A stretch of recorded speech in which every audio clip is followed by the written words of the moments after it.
Hello, everyone. Welcome back to Easy English Spark, your home for mastering English listening and speaking skills.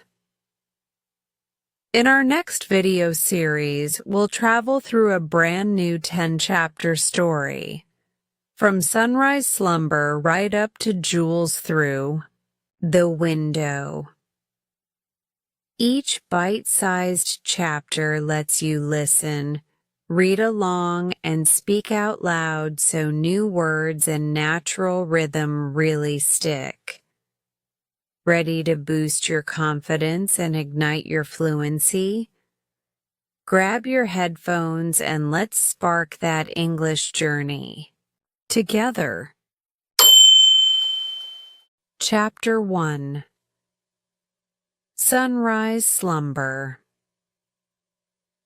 Dawn creeps softly over the Andalusian coast, laying a ribbon of pink light across the tiled rooftops of San Estrella, a tiny fishing hamlet perched between lemon groves and the wide blue sea.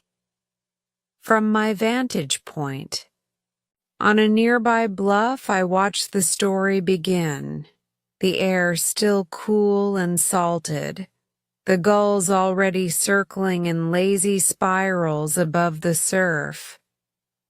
One by one, cottage windows blink awake, lanterns glow, and sleepy voices drift into the narrow lanes. But in the low white house with the crooked blue shutters, nothing stirs.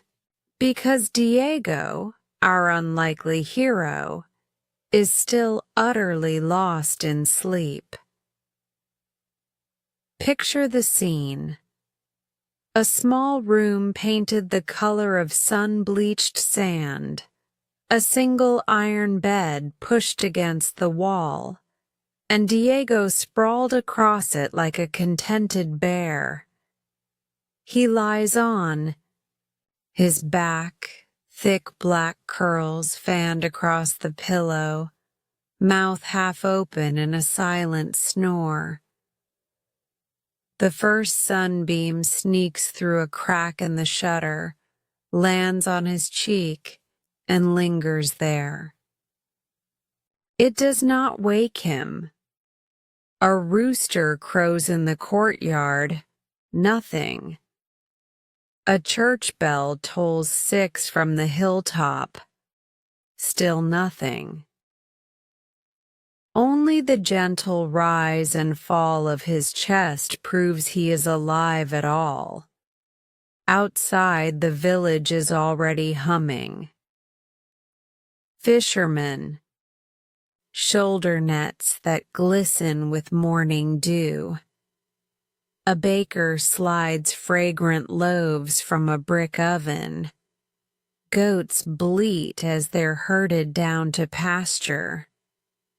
Yet inside Diego's cottage, the clock hands crawl past 6:30, then 7, then 7:30, without so much as a flutter of his eyelids. If you could step into his dreams, you might find him lounging beneath a fig tree or floating on a lazy river. Any place where time itself yawns and wanders off for a nap. At last, another presence moves in the dim hallway. Isabella, Diego's wife. She is a slender woman with copper-brown hair wrapped in a neat bun and eyes the color of warm caramel. She rises each dawn as faithfully as the tide, dresses in a simple linen skirt, and slips barefooted toward the kitchen, careful not to creak the floorboards. A pot of water is set to boil. Its quiet hiss would be a trumpet blast in any other home, but Diego does not stir.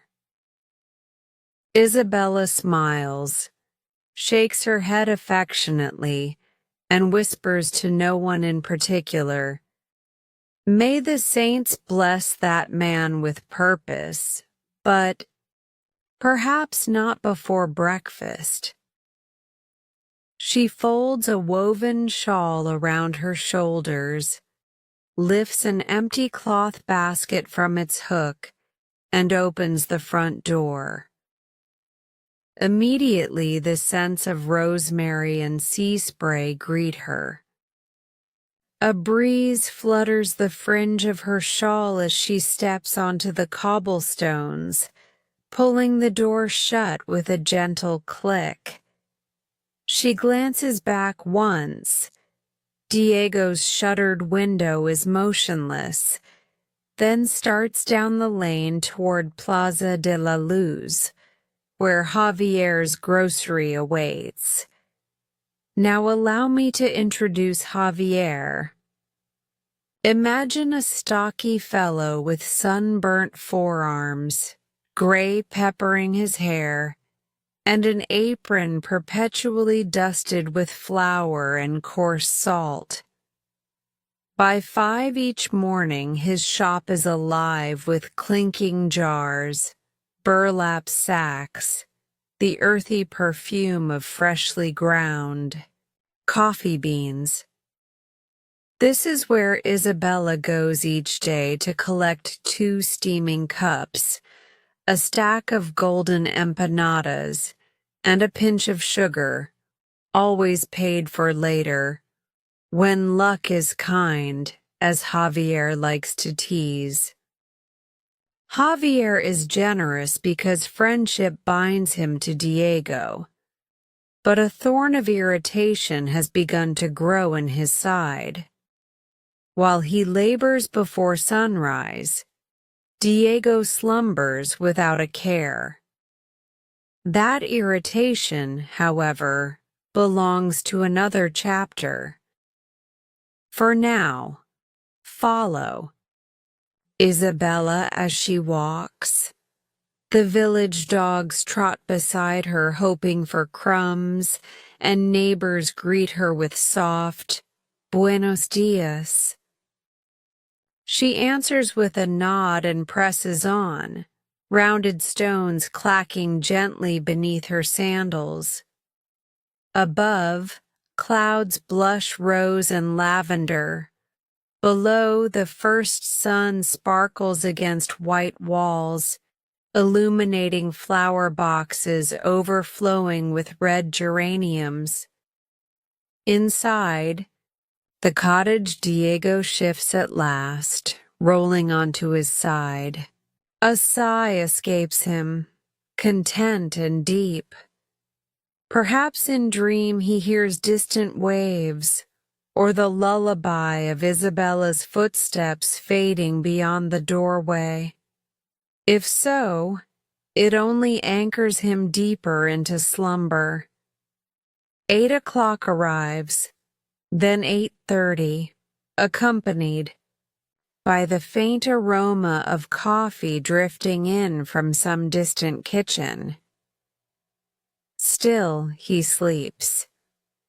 A honeybee bumps against the window pane. A shadow of a passing gull ripples across the ceiling.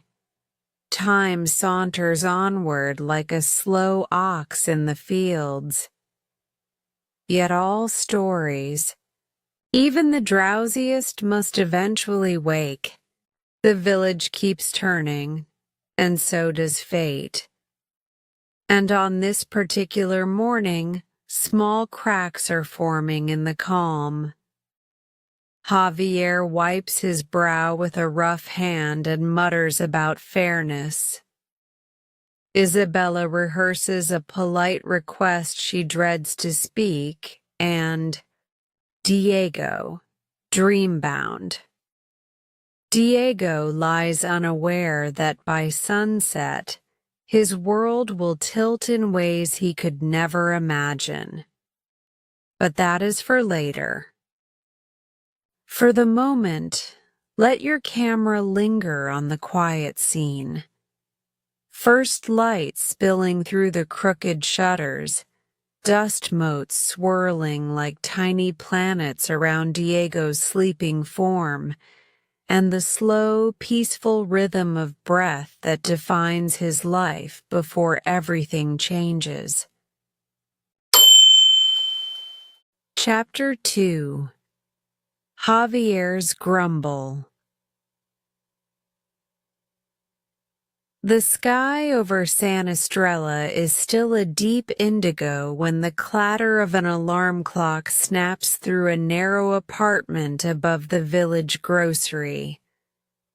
Javier's hand shoots out, silencing the bell before it can ring a second time. He swings sturdy legs off the mattress, plants calloused feet on cold tile, and inhales. The familiar scents of roasted beans and sea mist drift faintly through a cracked window.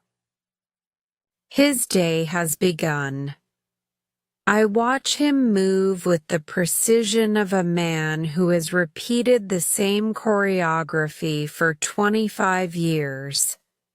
Splash of water on his face, frayed towel across broad shoulders, apron looped and knotted, pencil slid behind one ear. A quick check of inventory ledgers still lying open on the kitchen table. A grunt of approval when numbers match memory. Outside, the street lamps flicker out one by one as Javier descends the wooden stairs to the shop below. He pushes open the front door. A salty breeze scoots in, lifting dust from the floorboards in small, swirling ghosts. Before he lights the lanterns, Javier stands a moment in darkness, listening. A fishing boat engine burbles in the distant harbor. Gulls squawk in anticipation of breakfast. Somewhere, a rooster cries its second warning to the world. But from the direction of Diego's cottage, silence. No shutter creaks, no footfall, no human stir. Only the hush of someone sleeping. Something tightens behind Javier's ribs. He ignites a lantern, then another. Golden pools of light reveal burlap sacks stacked like miniature mountains. White. Rice, yellow maize, brown coffee beans. Barrels of olives line one wall. A pyramidal display of oranges gleams by the door. He sets to work with practiced speed, scooping flour into cloth bags, weighing fresh goat cheese, arranging herbs in twine-tied bundles that perfume the air with rosemary and thyme. Each task should bring satisfaction. Today it fans a slow-burning resentment. I rise before dawn, he mutters inwardly. And what does Diego do? He dreams, snores, rolls over, dreams again. At 5:30, the first customer arrives. Alma the fisherwoman, cheeks wind-burned, hair smelling of salt and brine. She exchanges coins for a loaf and 2 strong coffees, the second cup destined as always for her deckhand. They trade jokes, but Javier's laugh is thin. Alma notices the strain in his brow. Too little sleep, she teases. Too much sleep. For others, he answers, and the joke falls flat between them. By 6, The shop buzzes. Children carrying school satchels clamor for peppermint sticks. A retired mason haggles over the price of olives. Father Miguel collects candles for the chapel. Javier greets each villager with the warmth expected of him, yet every interaction reminds him of Diego's absence. Through the shop's open doorway, he spots Isabella returning from the well, full water pitcher balanced on her hip. She offers a friendly wave. Javier lifts a hand but doesn't smile. The bells of San Marcos Church peal 7 times. Javier steps outside to roll a crate of tomatoes into the shade and pauses, gazing toward the pale blue shutters of Diego's house. Still, closed. He pictures his friend sprawled across a mattress, drooling into a linen pillow. A spark of guilt flickers.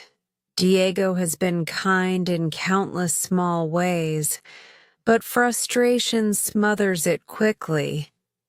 Kindness doesn't stock shelves, Javier thinks. Kindness doesn't carry limestone blocks for the wall extension I need finished before the autumn rains. Back inside, he scribbles figures on a scrap of paper, the cost of limestone, the wages he paid 2 helpers who quit yesterday, the diminishing margin on coffee beans. Numbers don't lie, and they do not care if a friendship feels bruised. Javier rubs aching temples. He makes a decision. Just after 8, sunlight slants through the doorway and paints bright rectangles across the floor. Isabella enters, cheeks flushed, shawl loosely knotted. In her cloth basket, nothing but morning air. She lifts her eyes hopefully to the grocer. "Good morning, Señor Javier. Same order, please. 2 coffees, 4 empanadas, and a pinch of sugar." Her voice is gentle, musical, the tone of someone accustomed to courtesy. Javier does not reach for the coffee pot. "Señora Isabella," he begins, wiping his hands on his apron. "I value your visits more than I can say, but credit is a vine. That must eventually bear fruit, yes? I cannot stretch it forever." A puzzled crease appears on her brow. "We will pay soon. Diego has promised." "That is precisely the promise that burdens my sleep," Javier interrupts, though he softens his words with a sigh. "I rise at 5, most mornings earlier. Your husband, forgive me, greets the sun at noon." Isabella blushes, eyes dropping to the wooden counter. Diego. He trusts that Providence will provide. "I too trust Providence," Javier replies. "But I also trust strong backs and honest effort. Listen, I'm adding a storeroom to the side of the shop, a dozen limestone blocks left to haul from the quarry road. If Diego will lend his shoulders for a single morning, your account is cleared, and fresh coffee will steam upon this counter again." She lifts her gaze, searching his face for leniency, for any trace of the playful grocer she has always known. Today she finds only resolve. And if he refuses, then I can no longer give away what I myself must pay for. I'm sorry, Isabella, truly. Javier's voice cracks slightly, as though an unseen weight presses on his ribs.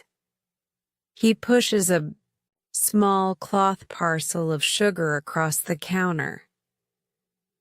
Take this at least for the children who might pass your doorway. She wraps trembling fingers around the parcel, nods in silence, and turns to leave. Javier watches her go, throat tight. He earns no pleasure in denying kindness. Yet the image of Diego's shuttered window steals his mind.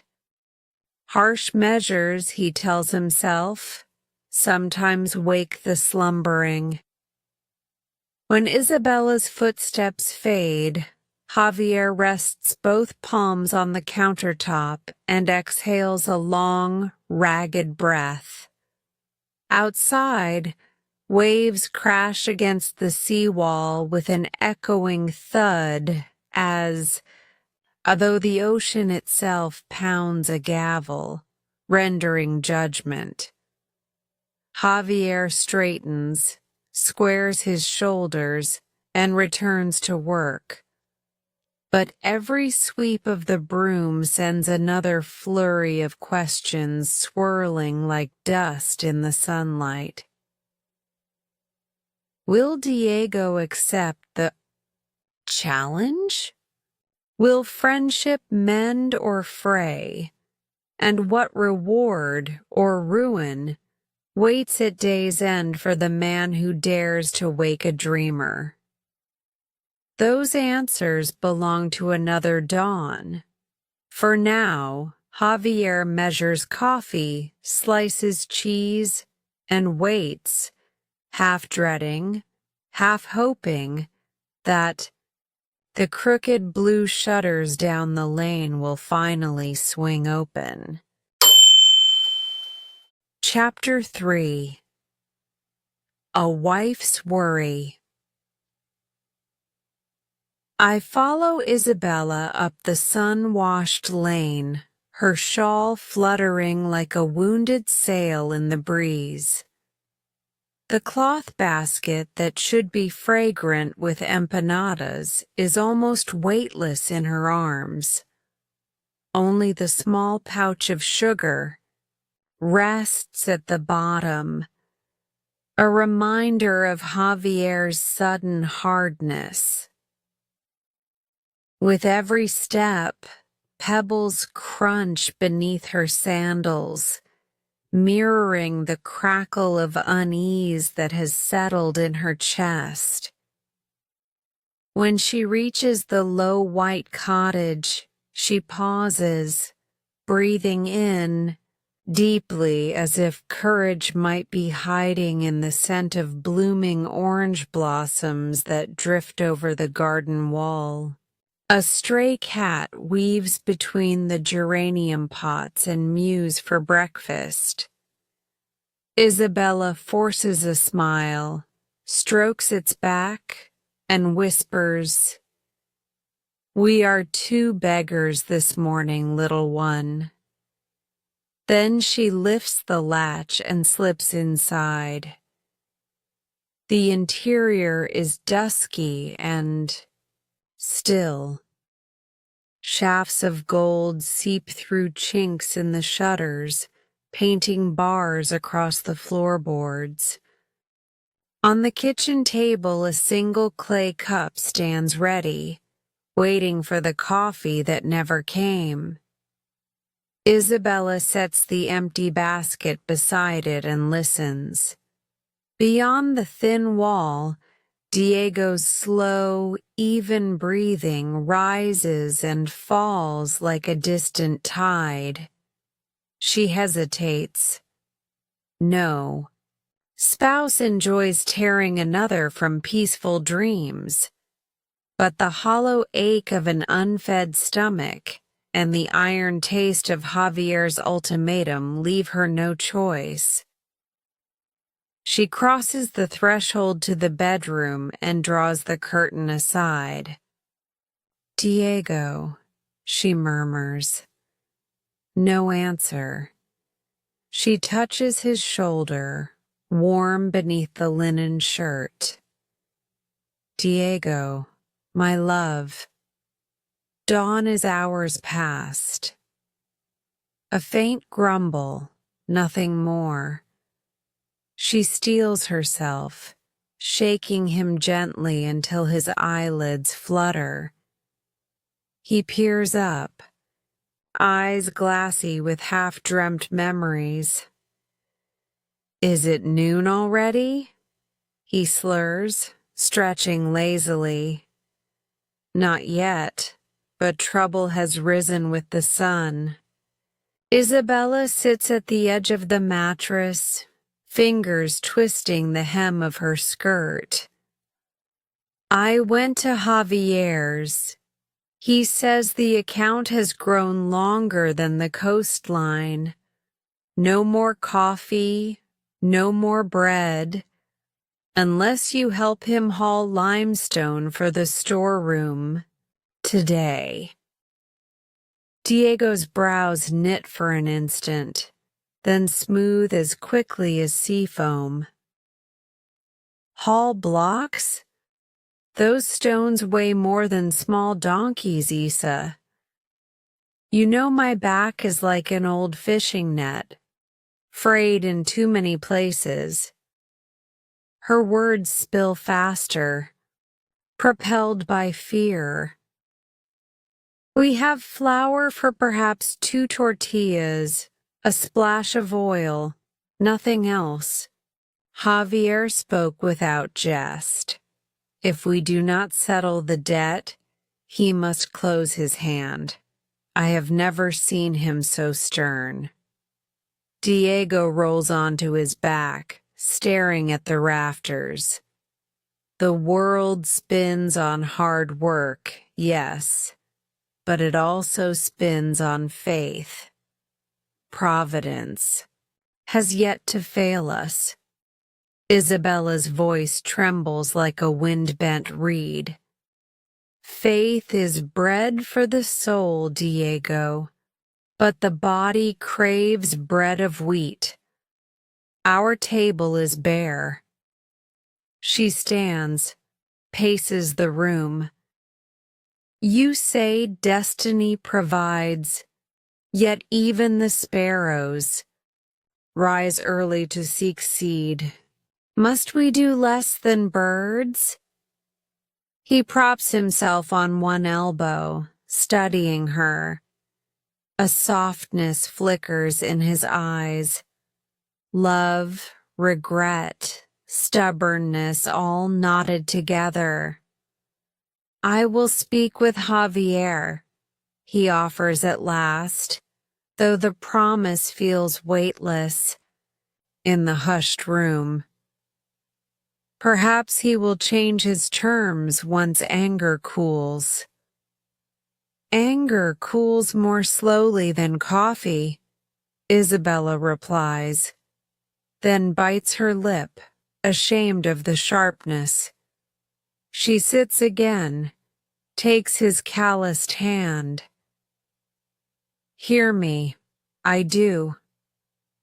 Not ask you to shoulder every stone forever. Only this morning. Only enough to show goodwill." Outside, a church bell tolls 9. Each peal seems a countdown. Isabella imagines Javier wiping sweat from his brow, glancing down the lane, expecting the shape of Diego to appear with the rising dust. She imagines the baker closing his shutters to unpaid customers, the fishermen raising eyebrows at their plight, the good gossip that travels faster than gulls on a gale. Diego swings his legs to the floor. The boards creak. For a moment, hope brightens her face, until he merely slips on his sandals and reaches for last night's shirt. "A stroll," he says, voice light. Fresh air clears the mind. Perhaps an idea will descend like a gull upon the jetty. Isabella's shoulders sag. "A stroll will not fill our pantry." He kisses her forehead. "Trust, Carita. By sunset we'll laugh at this worry." He moves to the wash basin, splashes water on his cheeks, and hums an aimless tune, proof against anxiety's whisper.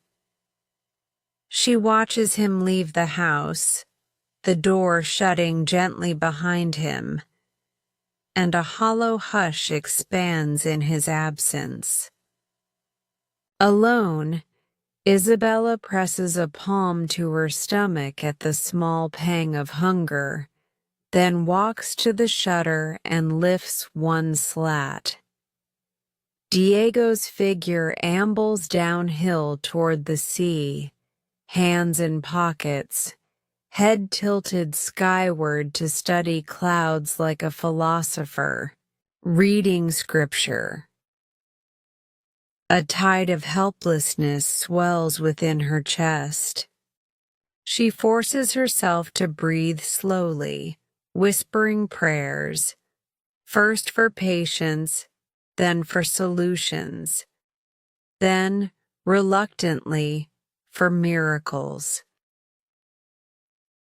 On the table, the single clay cup waits, empty. She lifts it to her lips, inhales the faint memory of yesterday's coffee, and lets the emptiness echo. Her gaze drifts to the sugar parcel Javier pressed into her hand, a small mercy, sweet but insufficient. She unties the string and pours 2 spoonfuls into the cup, adds water from the pitcher, and stirs. The grains swirl, dissolve, vanish, like certainty itself. As Isabella sips the thin sweetness, eyes brimming, I know what she does not. Fate, inexplicable and unhurried, is even now arranging pieces on a board she cannot see. Yet a heart cannot. Find comfort in foreshadowing.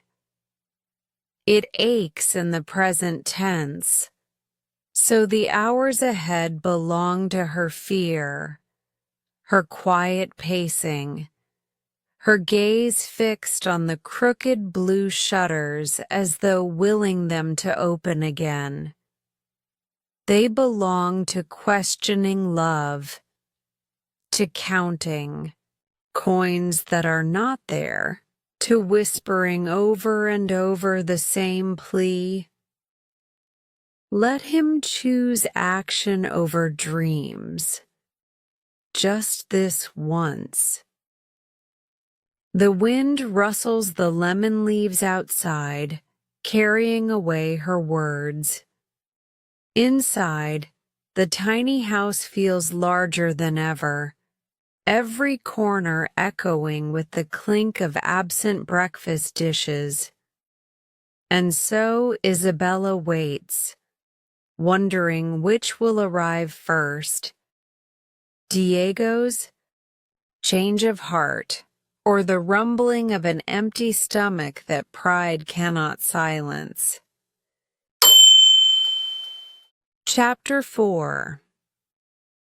Wandering Path. The cottage door sighs shut, and Diego inhales the world outside as though it were newborn. Morning light has ripened into a brilliant gold that spills across the cobbles of San Estrella, gilding fishing nets and glinting on brass doorknobs.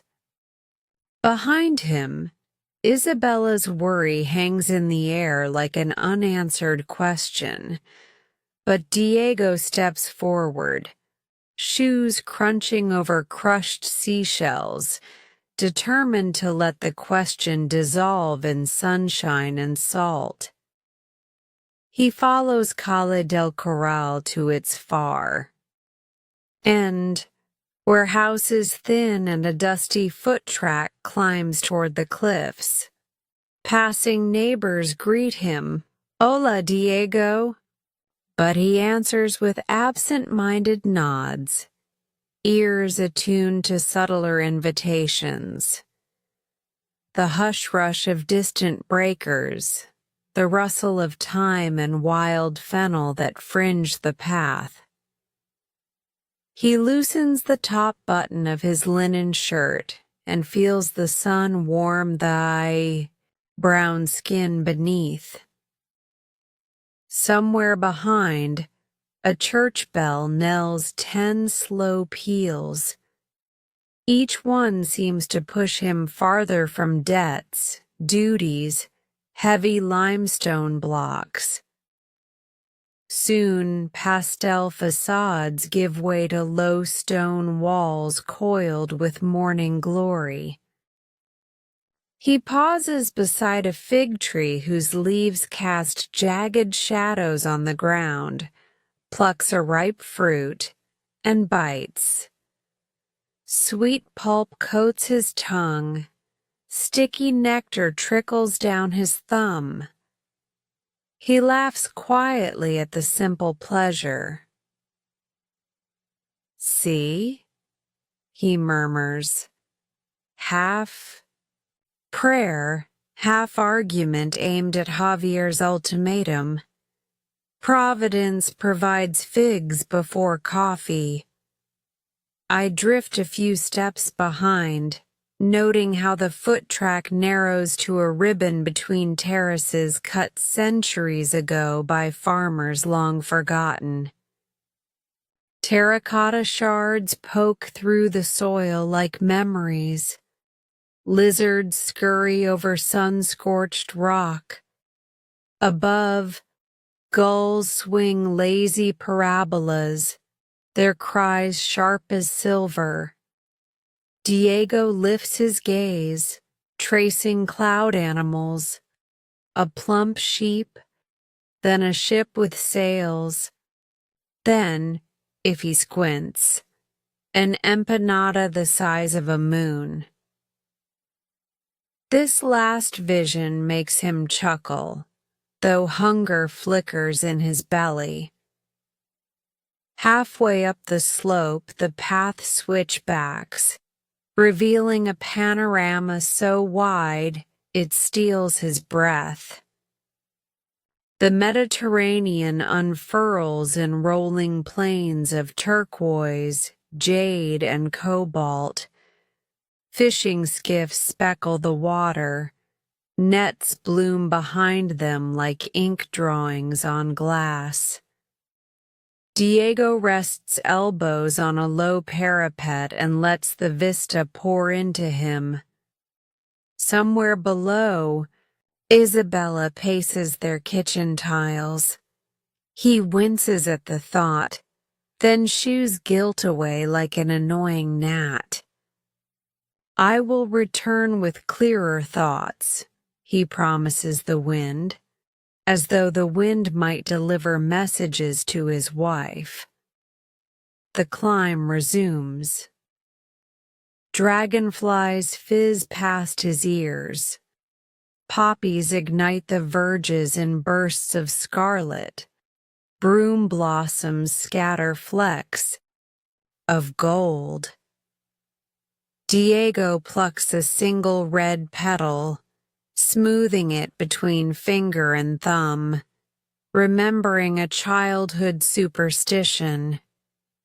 If a poppy petal survives the press of 2 fingers, one's wish will come true. He presses gently. The fragile skin tears, crimson juice staining his fingertip. Too much pressure, he sighs, and wonders if the same might be said of Isabella's request or of Javier's demand. With every bend, the air thins, scented, now with juniper and brine. A crumbling watchtower appears ahead, its stones sun-bleached and tufted with grass.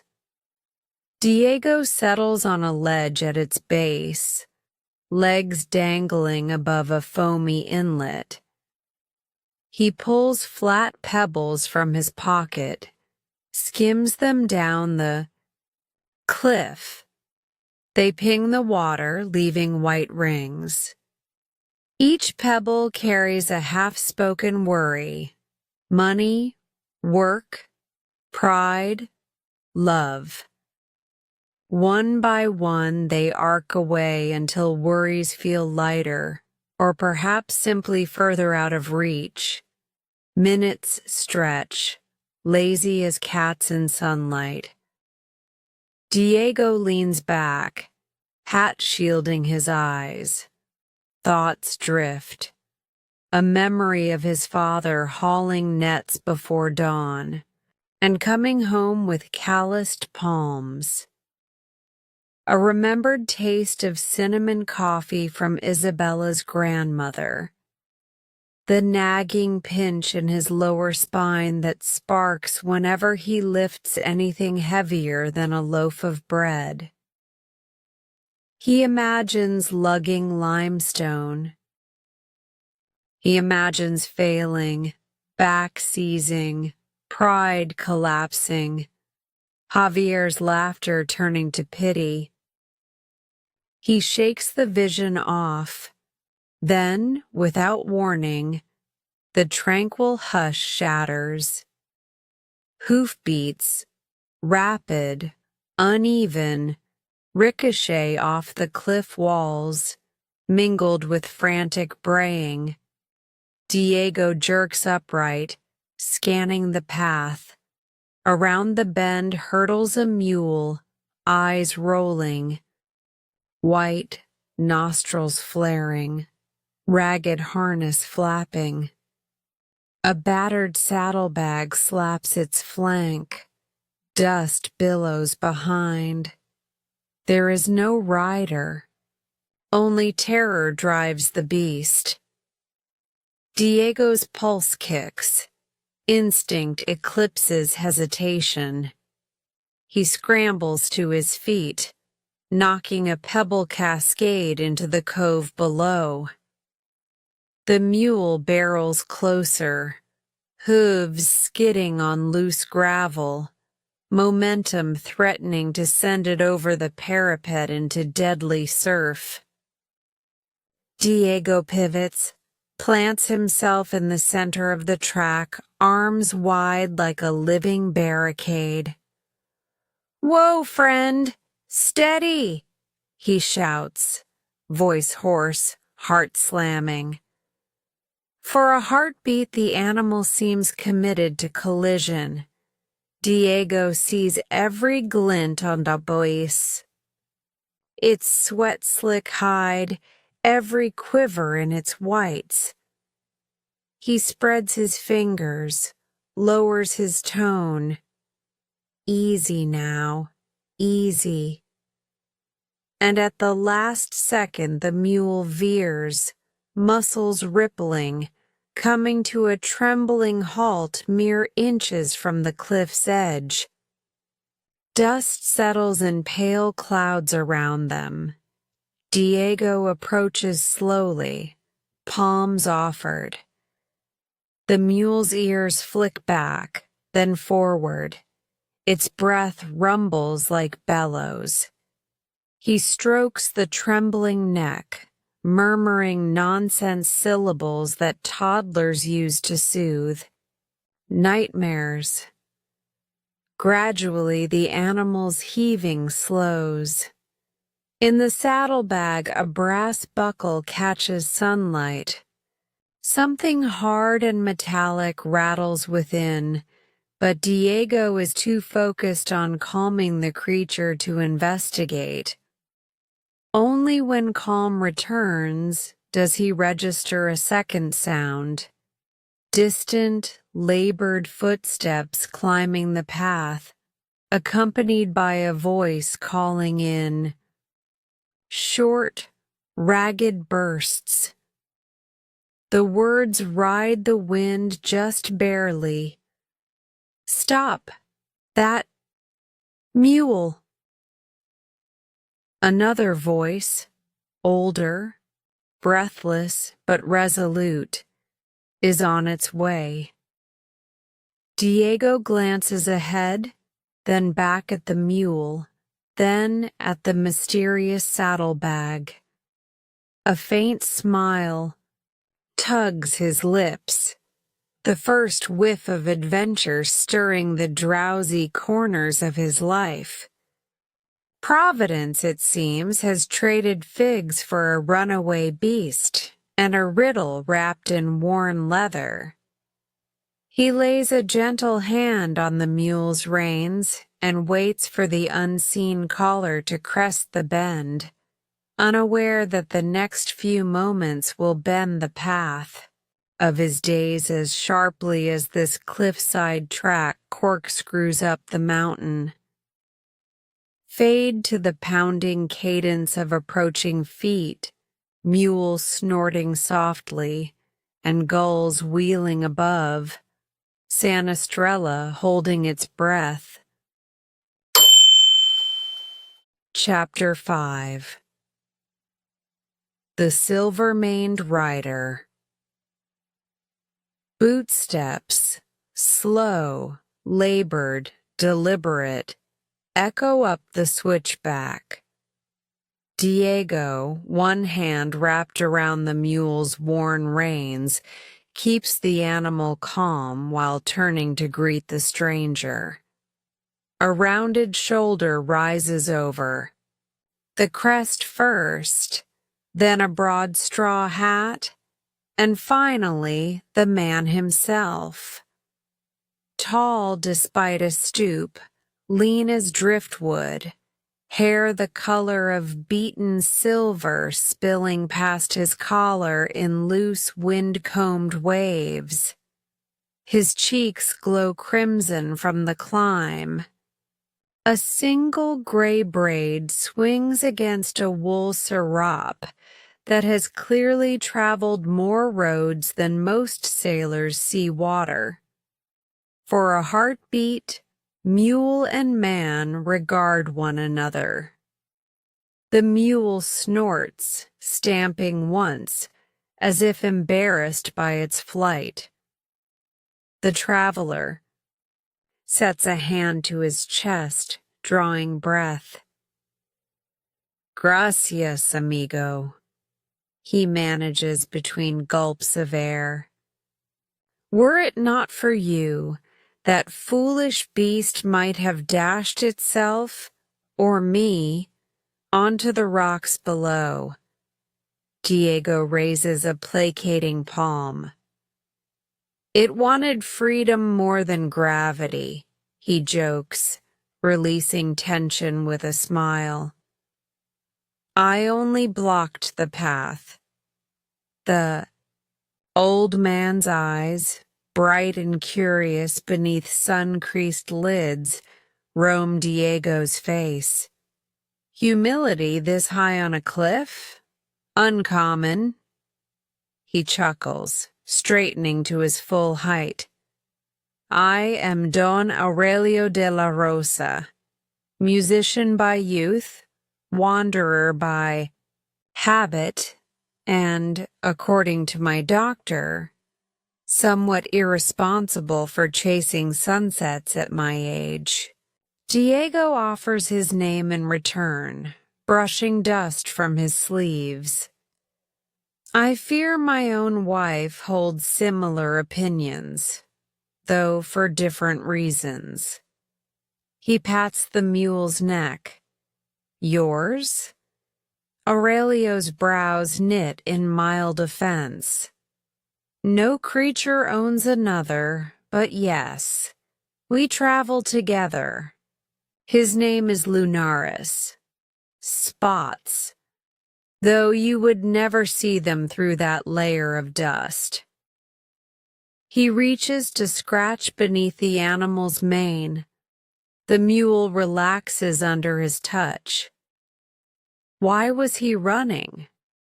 A snake? Fire.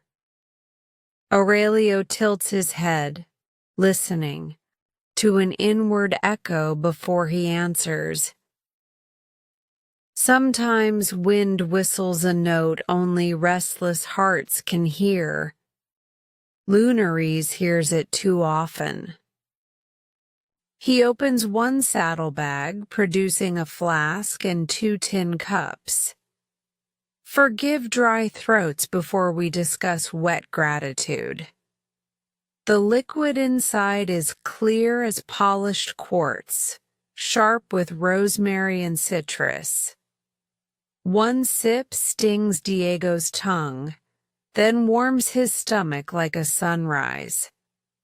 While they drink, Aurelio studies the younger man with gentle but piercing patience. You climbed here with neither pack nor purpose, he observes. Are you a poet, perhaps, or an exile from work? Diego laughs into his cup. I climbed. To delay decisions. Work offered by a friend, stones to haul, debts to settle. I hoped higher air might thin the weight of them. Aurelio nods, thoughtful. Heavy stones, heavier pride. He looks beyond Diego toward the glittering sea. Tell me, Diego, have you ever received a gift you did not earn? Many. Isabella's love, free coffee, ripe figs. Then, you know the currency of grace, Aurelio interrupts, eyes twinkling. And you know it cannot be bartered or stolen. It must be recognized. He turns, rummages deeper into the saddlebag, and withdraws a small cloth bundle bound with crimson thread. When he unknots it, 6 coins slide into his palm. Unfamiliar mint, dull with age, yet unmistakably silver. They glow faintly in full sun. Diego sucks a breath. From some museum? He asks, half jest, half awe. From Providence, Aurelio replies. Centuries ago, a friar fleeing pirates buried a sack of these on a ledge above that yellow cove. He points down shore, where waves comb a hidden beach. Legend says the friar prayed that whomever discovered the cache by selfless chance would receive all he truly needed. Aurelio closes his fist around the coins. Need, not want. Diego's pulse quickens. Empanadas, coffee, Javier's, limestone wall, Isabella's calm. Such needs line up in neat rows within his mind. Aurelio seems to hear the unspoken list. He extends the fist between them. The friar left more than I can carry, and more than one man should keep. Yet there's a rule. When Providence hands its purse, only the person chosen by the moment may claim it. I stumbled close, but it was you who spared Lunares. That act unlocked the story. He opens his hand. The coins catch sunlight like fragments of moon. If you accept, the rest is yours to find. Wind plucks at Diego's shirt. He imagines Javier's raised eyebrow, Isabella's worried brow smoothing, bread baking, debts dissolving. But he also hears his own excuses, the fragile back, the hours lost to sleep, the soft voice that whispers nothing changes. Where? He asks finally, his tone hushed. Aurelio gestures toward a sloping goat path that snakes behind the ruined watchtower.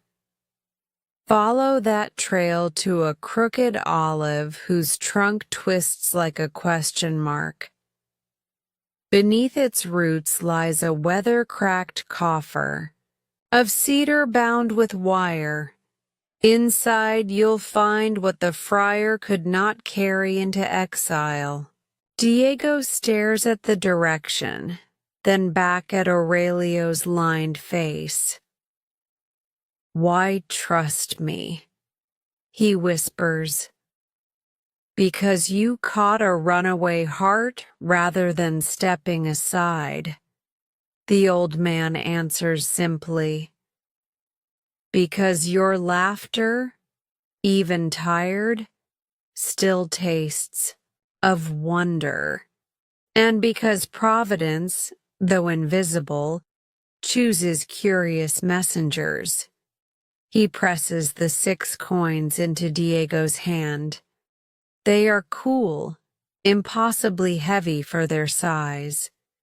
A tithe of certainty, so you know the rest is no dream. Diego's fingers close around the silver. He feels pulse beats echo along his knuckles. What of you? He asks. Surely you deserve a share. Aurelio smiles, deep lines folding, like pages of an old book. I have chased many melodies. Today I played guide. Tomorrow I chase the next note. My reward is knowing the tune reaches the right ear. He swings into the dusty saddle with practiced ease. Lunares, calm now, flicks an ear as if impatient for the road. One counsel, Diego of San Estrella, Aurelio says, adjusting reins. Treasure weighs less than regret, but heavier than peace. Spend wisely. He tips his straw hat. Tell your wife that not all who wander are lost. Some are simply carrying maps few can read. Heel touches flank. Mule and rider pivot. Within moments they recede down the switchbacks, silhouettes stitched against bright sea like needle-thin shadows. Diego stands unmoving, coins tight in his fist, ears ringing with possibilities. The wind roars softly, smelling of salt and rosemary and things that will not be denied. At last he pockets the silver and faces the goat path, the first step toward cedar roots, hidden coffers, and a promise older than the village itself. The sun climbs higher, throwing his elongated shadow forward, almost urging him on. Around him cliffs hum with summer insects. Gulls wheel overhead, scribbling invisible signatures across boundless blue. He inhales once, deeply, as if tasting the next chapter, then starts down the narrow track, every footfall setting pebbles loose, each small stone a reminder that even wandering paths can lead directly to destiny. Chapter 6. A Divine Promise. The mule's hoofbeats fade into the canyon, and an airy hush settles over the cliff path. Diego turns from the departing silhouette of Don Aurelio and studies the trail the old man indicated, a narrow ribbon of ochre, earth that coils behind the weather-blasted watchtower like a question whispered to the mountains. He tightens his fingers around the 6 antique coins. Their weight feels disproportionate, as though each disc holds a private gravity. A tremor of anticipation flickers through him, equal parts hope and holy dread. Then he takes the first step. The goat path is no wider than a man's shoulders, sloping steeply downward before climbing again in a ragged zigzag. Scrub pines hunch close to the brink, their resin scent mingling with sea spray that rides the wind in cool bursts. Pebbles skitter beneath Diego's soles, skipping down to crash invisibly in the surf 200 feet below. With each cautious stride, he hears Isabella's voice. Bread for the body, not only for the soul. He touches the coins in his pocket, whispering a silent vow. For her. For us. Minutes stretch into quarter hours. The village rooftops recede, replaced by sheer limestone faces veined with quartz that glitters like frost in the noon light. Where the trail doubles back, he pauses to steady his breath. Gulls wheel overhead, crying out as though urging him onward. At last the path widens onto a hidden shelf of land, an oval clearing hemmed by low stone outcrops and windswept herbs. In its center stands the olive tree Aurelio described. Ancient, gnarled, the trunk twisted into an unmistakable question mark. Its roots claw the earth like arthritic fingers. Its leaves shimmer silver green against a cobalt sky. Diego approaches with reverence. Closer now, he notices a hollow where 2 roots part like curtains. A faint glint, quick as a wink, flashes in the shadows. Heart thundering, he kneels and presses his hands to the soil. Surprisingly, it yields with the softness of river silt. He scoops away handfuls of loam, each motion releasing aromas of citrusy sage and damp earth baked by centuries of sun. Barely a forearm's depth down, his knuckles strike wood. He clears more soil, exposing the lid of a cedar coffer no larger than a bread box. The grain burnished a dark honey by age. Its wire binding has rusted to the color of dried blood, yet the lid lifts with a sigh, as if relieved to be seen again. Inside, the friar's promise gleams, tiers of silver coins stacked with monkish precision, their edges dulled yet luminous, reflecting soft halos of light onto the cedar walls. Nestled among them rests a folded scrap of vellum sealed by a blob of cracked red wax. Diego's throat tightens. He breaks the brittle seal and unfurls the note, its handwriting an elegant, looping Castilian script. To the wanderer guided. By mercy, take only what need demands. Leave the rest for the next of humble heart. Let no coin purchase vanity, nor comfort birth sloth. Thus may providence flow unbroken, like water shared cup to cup. He rereads the lines, each one ringing, like a church bell in his conscience. The friar's admonition is clear. The treasure is gift and test in one breath. Diego closes his eyes, picturing the limestone blocks, Javier's furrowed brow, the emptiness in Isabella's cupboard, and the dawning certainty that the silver-maned stranger was an instrument of something larger than coincidence.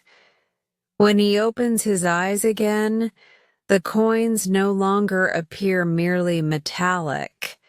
They shimmer with potential. Meals, medicine, mended nets, school shoes for village children. Yet he also sees pitfalls, complacency, envy, the slow erosion of purpose that unchecked wealth can bring.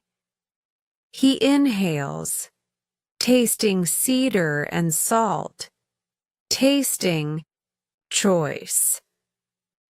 Carefully, he counts out 24 coins. Enough, he calculates, to clear the family debt, purchase provisions for weeks, and fund a small repair to their leaky roof. He returns the remaining stacks exactly as he found them, smoothing them flat so the next seeker will know respect touched this trove. Then he notices a second compartment, slimmer, set into the coffer's side wall. Inside rests a small iron key tied to a faded blue ribbon and a parchment scrap bearing a single line. La llave encaja donde la piedra late como tambor. The key fits where the stone beats like a drum. Diego turns the key over in his palm. Old, ornate, yet sturdy. He tucks it and the message into his pocket beside the coins, unsure whether they signify greater riches or a metaphor waiting to reveal itself. Either way, Providence has left another breadcrumb, and his story has gained a second horizon. Before replacing the lid, he whispers a word of gratitude to the long-gone friar, to Don Aurelio, and to whatever unseen hand orchestrates such meetings. He slides the coffer back beneath the roots, tamps the earth until no sign betrays the secret, then presses his palm to the trunk as one might to a friend's shoulder. The olive's bark is warm, pulsing faintly with sun-born heat, like a living, Heart tapped into the soil's ancient memory. The return climb feels lighter, though the midday sun blazes hotter. Diego's pockets clink with silver every few steps, a rhythmic chime that sounds suspiciously like possibility. Yet alongside the clink resounds the friar's counsel. Need, not want. Water, cup to cup. He repeats the words until they take root, alongside his heartbeat. At the parapet near the ruined watchtower, he pauses again. The sea sprawls unlimited, mirroring the sky's deep azure. He imagines walking this same route tomorrow, guiding Javier, sharing the lesson rather than merely the coins.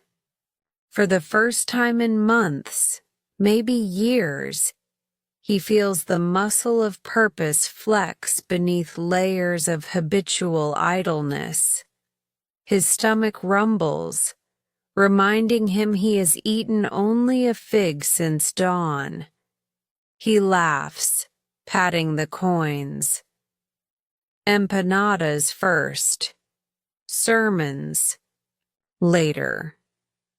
Then he lifts his face to the wind and speaks aloud, as though Providence might be standing invisibly at his shoulder. Thank you for the trust. I will honor it. A gull cries overhead, harsh, bright, approving. Diego descends toward San Estrella, each stride steady, deliberate, bearing not just silver, but a promise to turn gift into goodness. The sun slides westward, gilding the village, lanes. Soon Isabella's silhouette will fill their doorway, braided worry loosening into relief. Soon Javier will weigh astonishment against pride, and soon the key in Diego's pocket will begin to itch with mystery.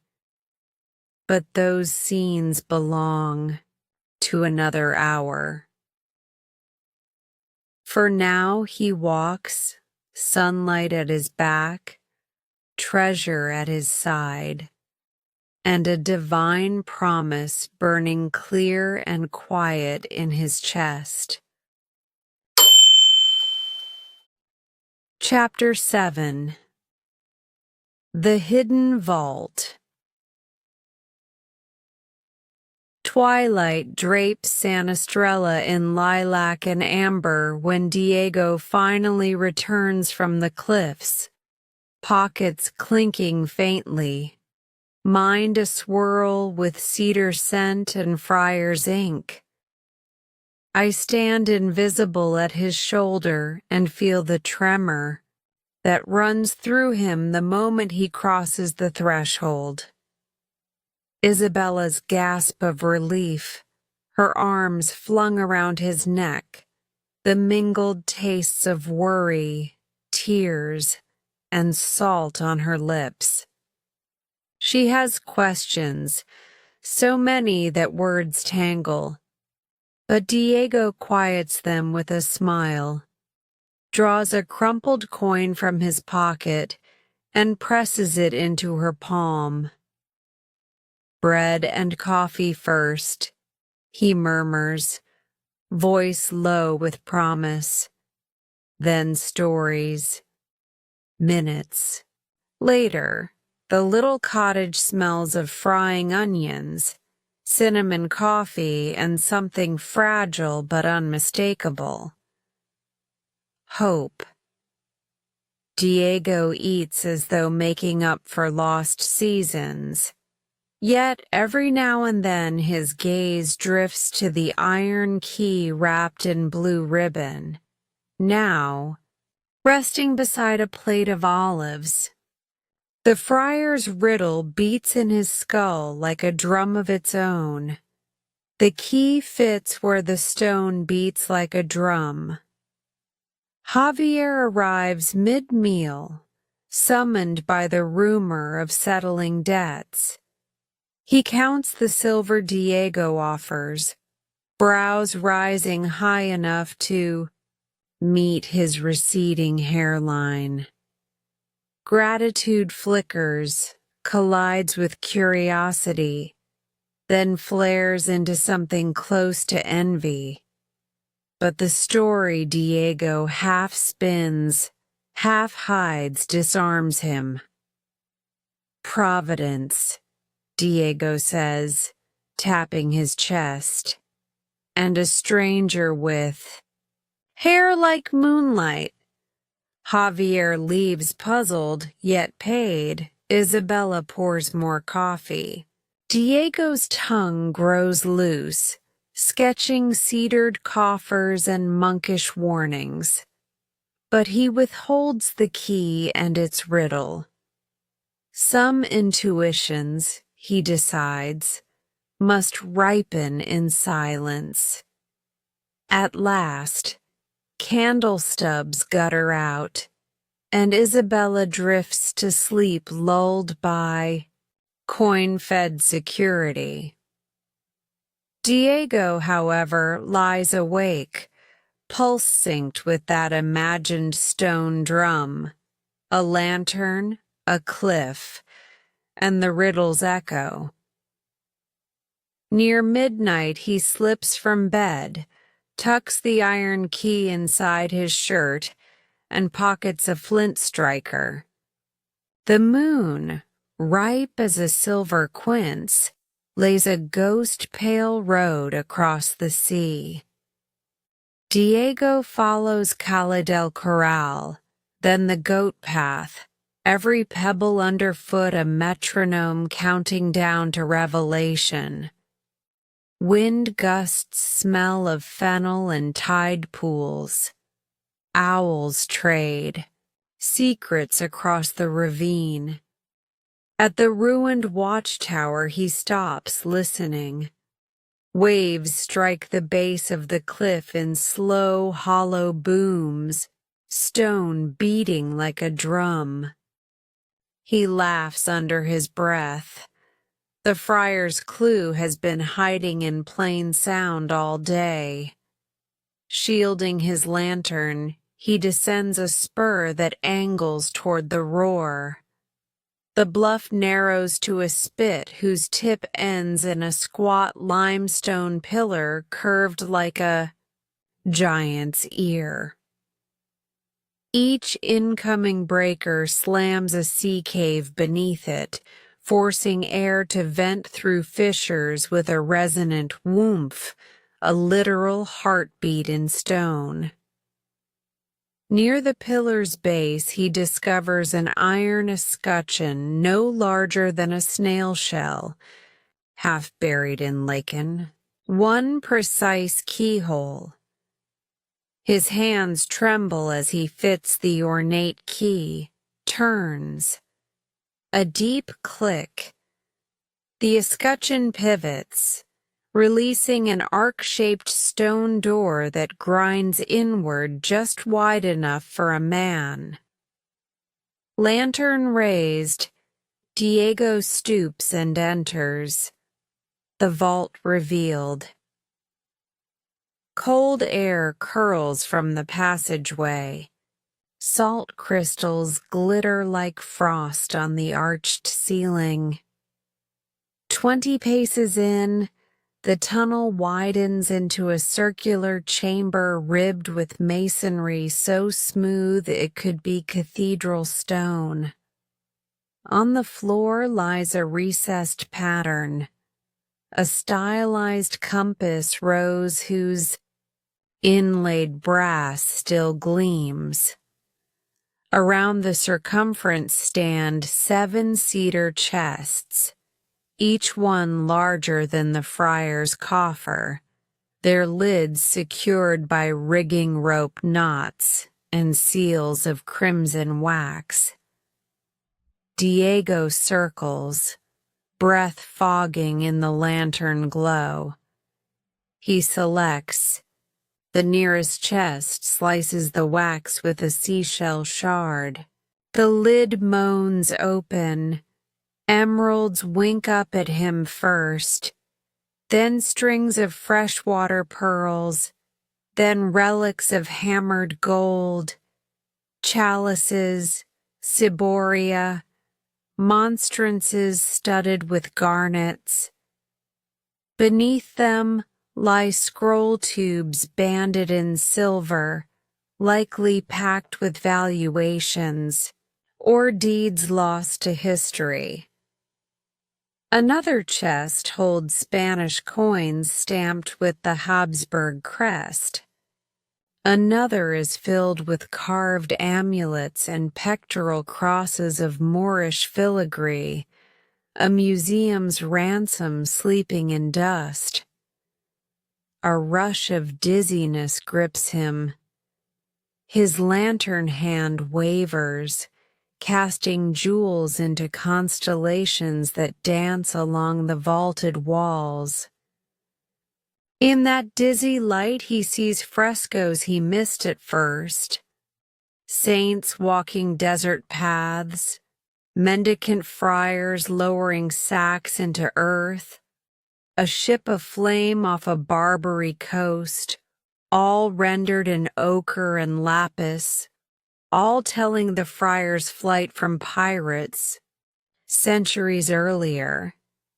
Yet amid the splendor lies another message. On a plinth stands a single clay lamp, unlit, beside a scrap of parchment shielded in wax glaze. Diego unfolds it, heart drumming double time. Wealth is water. Stagnant, it rots. Flowing, it nourishes. Take your share to quicken the thirsty. Leave. A share for the next traveler. Bind greed, multiply kindness. The script is the same flowing Castilian hand. Diego's eyes burn. He pictures Isabella teaching neighbor children to read, Javier expanding the storeroom into a community granary, fishermen repairing nets without fear of winter storms. The vault is not a hoard. It is a relay baton of mercy. He kneels, choosing a portion. From the chalice chest he selects 3 solid silver cups, calculating their melt value. From the emerald trove he plucks a ring simple enough for Isabella to wear without notice from pickpockets. He takes a leather pouch of older coins to spread quiet aid unseen. Doctor fees for the midwife who never charges, oil for the chapel. Lamps, seed grain for barren terraces. Altogether, 2 kilos, enough to tilt fate without toppling humility. Before sealing each chest again, he repacks the contents meticulously. Coin next to coin, gem next to gem, as one might redress a holy wound. He re-waxes the cords, presses his thumbprint into the seal. Finally, he returns to the clay lamp, lights it from his lantern, and sets it at the compass rose's center. The fresh flame sputters, steadies, a tiny sun promising the vault will not slumber forever. Diego backs out, rolling the stone door shut until it clicks, burying the chamber once more in centuries of hush. Outside, the moon has tilted west, its pale road now a broken silver ribbon. A tide has fallen. Tide pools gleam like dropped mirrors along the shore.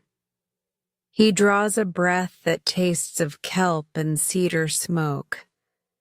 The pouches under his tunic rest against his ribs with purposeful heaviness, a reminder, not a burden.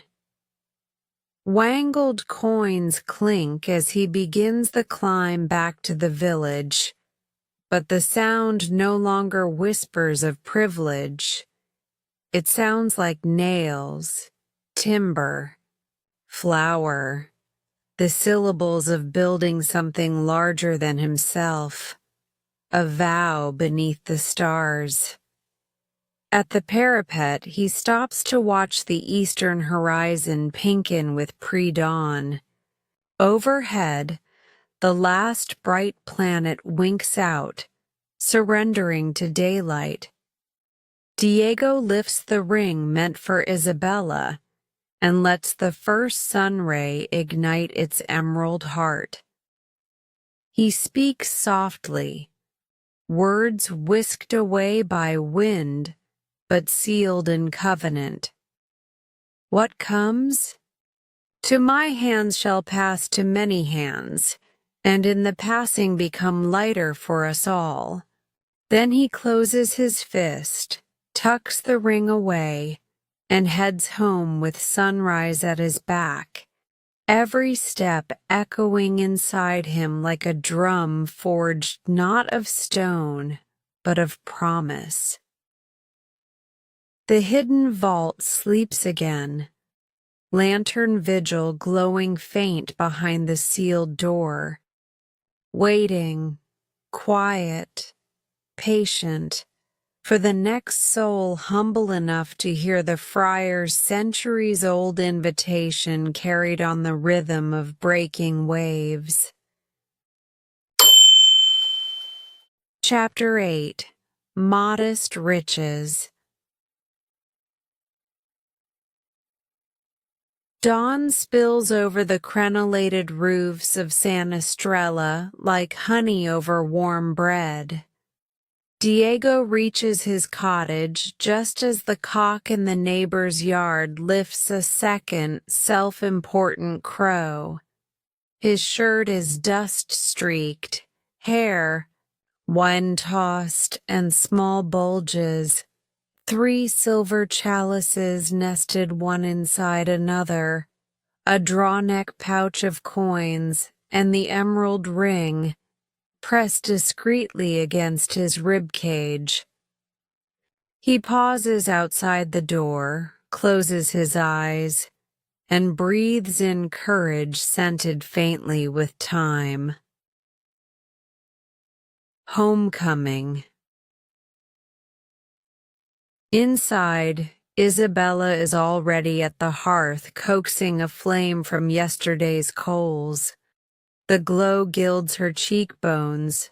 Stray wisps of hair shimmy around her temples. When the latch clicks, she looks up.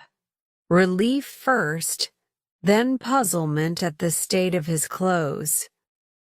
"Another stroll?" she asks, one eyebrow lifting.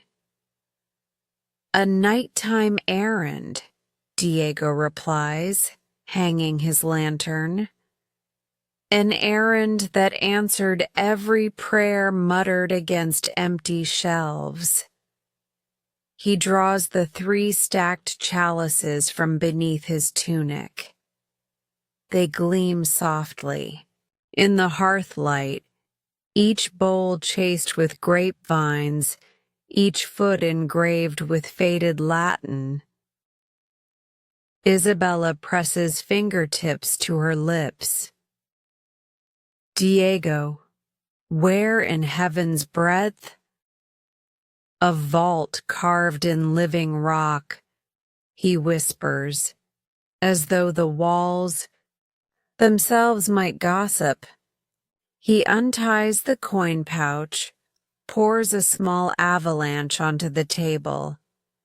Milled silver circles rolling, clicking, settling. Enough, mi corazon, to pay Javier properly, patch the roof, and let you buy coffee without bargaining on credit again. Tears hurdle the rim of her lashes. Not wild sobs, more the stunned dew a desert plant conjures after a freak rain. She lifts one chalice, turning it until firelight swims across its curves. These are worth fortunes. He covers her hand. They are worth bread and time, no more, and we will treat them as such. From his trouser pocket he produces the emerald ring. The gem is small but deep as forest shade. For you, though keep it under your glove unless you wish the village to invent 10 myths by noon. She laughs, a sound thin from disbelief yet bright with fresh hope, and slips the ring onto her finger. The emerald winks like a secret pact. Settling. Debts. They eat a humble breakfast. Last night's lentils reheated, sprinkled with wild sage. Then Diego stows 15 coins in a leather purse, slings it at his belt, and walks to Javier's shop with Isabella at his side. The bell above the grocer's door jingles. Javier turns, polishing an apple on his apron. His customary grin forms, evaporates, reforms in astonishment when he sees the purse Diego places upon the counter. 1 cup of your strongest coffee, Diego says lightly, and flour enough for a fortnight. Keep the change as credit, and may the account ledger sleep sound for a while. Javier opens the purse. Silver stares back. The grocer blinks, sweeps the shop with a glance, half expecting hidden troubadours to leap from behind flour sacks, shouting "Sorpresa!" Finding none, he clears his throat. I misjudged you, amigo. Diego's smile is gentle. You judged the man you saw. Let us both meet the one who woke up today. He adds quietly, come by this evening. We'll speak of a project that might grow your storeroom and feed more mouths when fishing nets come in empty.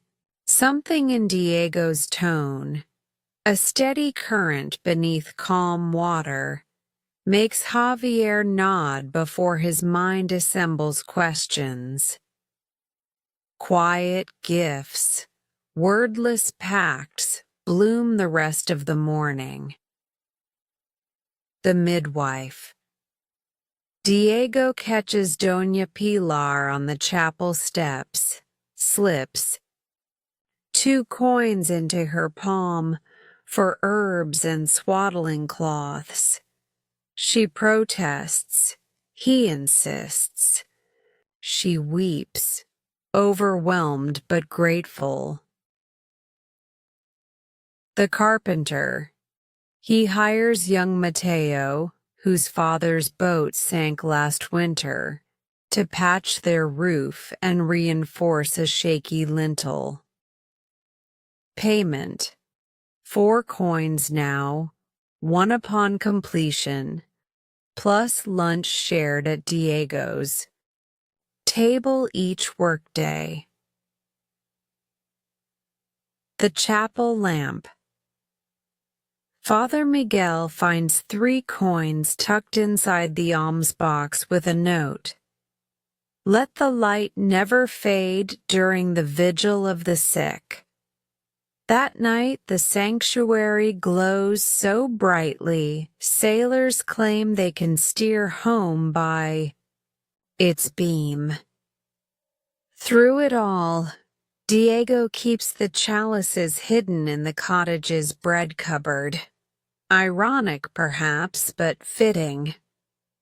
Their eventual sail in Cadiz or Malaga will require care. For now, they are anchors ensuring no storm of need drifts them back toward want. Noon Reflections. By siesta, the cottage is hushed. Isabella dozes, a faint smile printed on her lips. Emerald. Ring turned inward against her palm. Diego sits at the table, rubbing the iron key through his shirt pocket, mind orbiting the unclaimed wealth.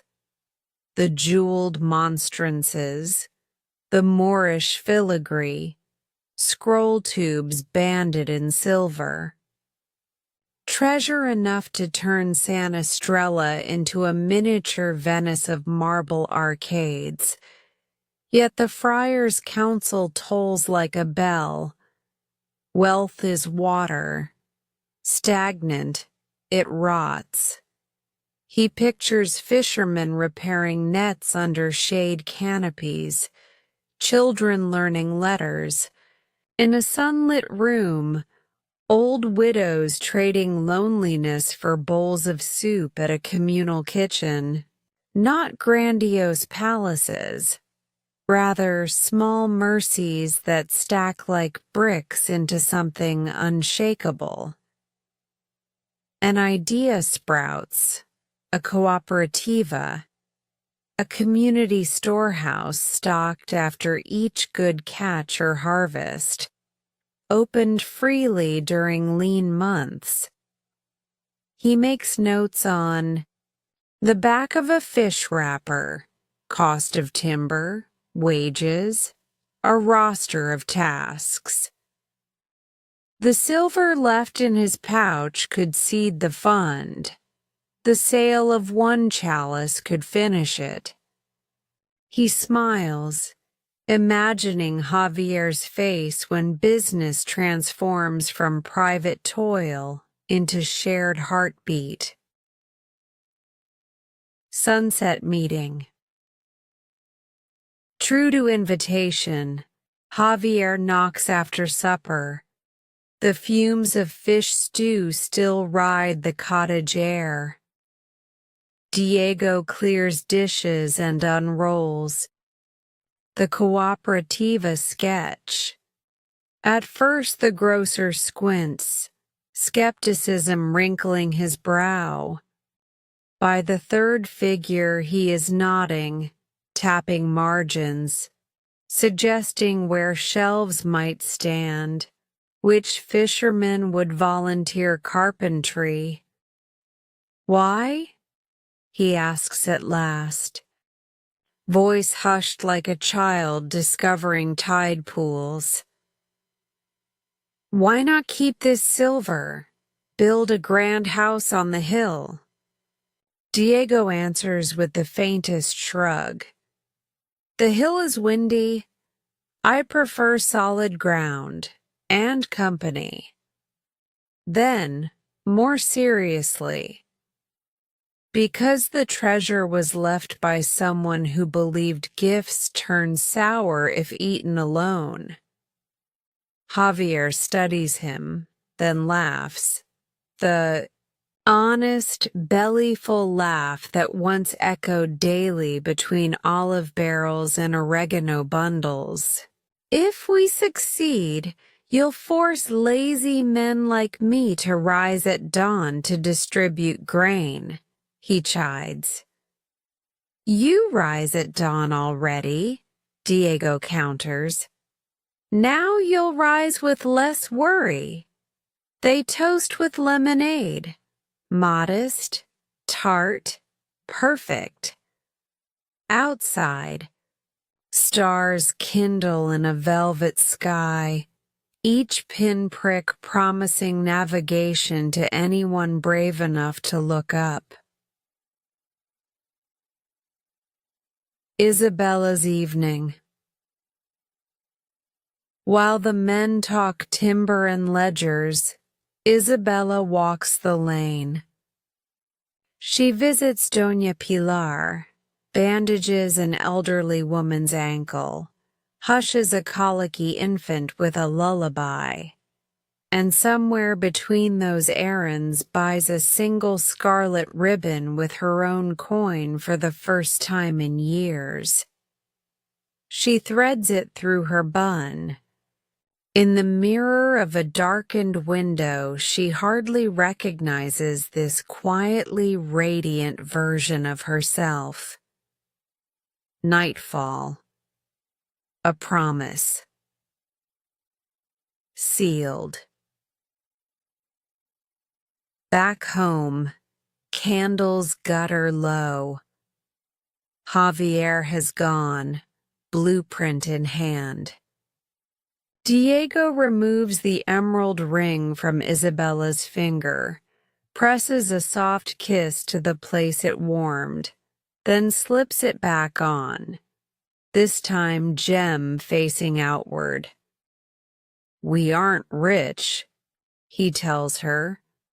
"We're responsible." She nestles against him.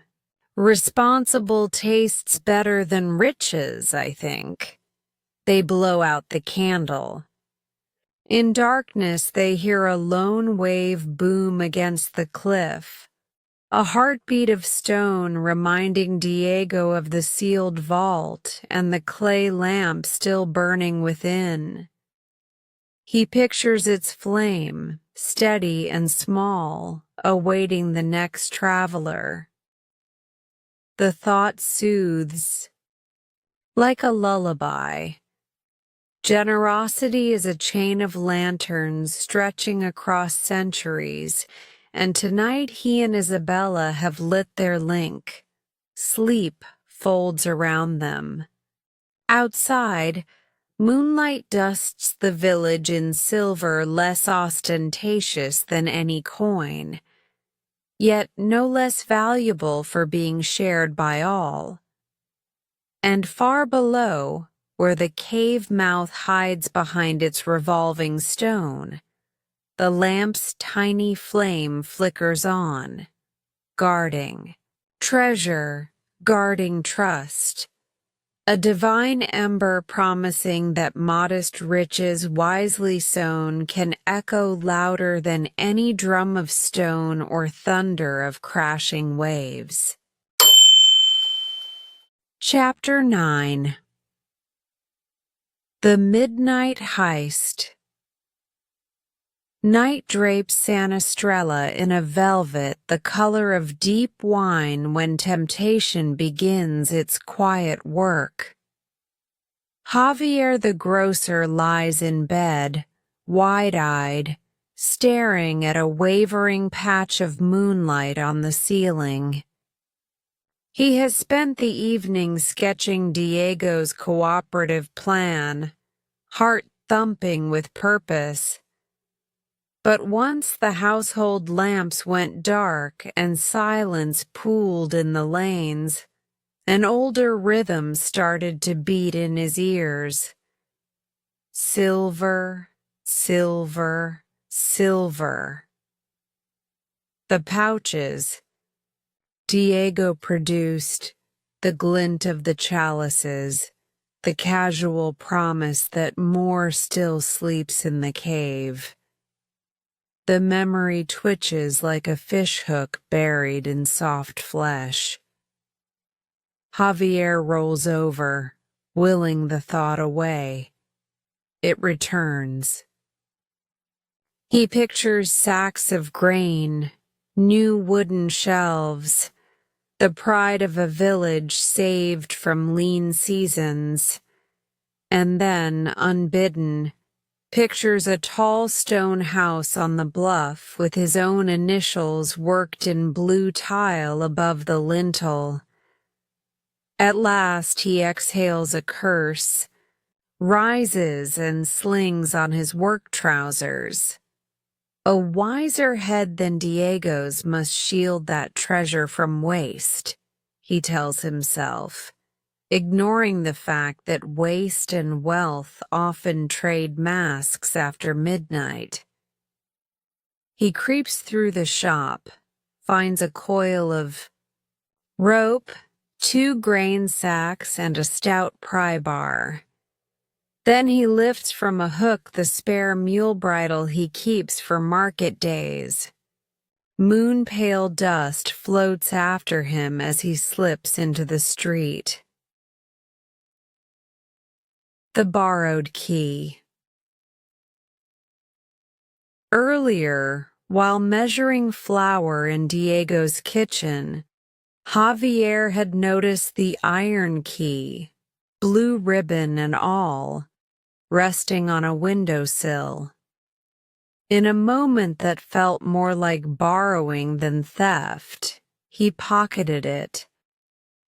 Now he fingers its cold metal grooves as he crosses the plaza, assuring himself the act is temporary, for the greater good.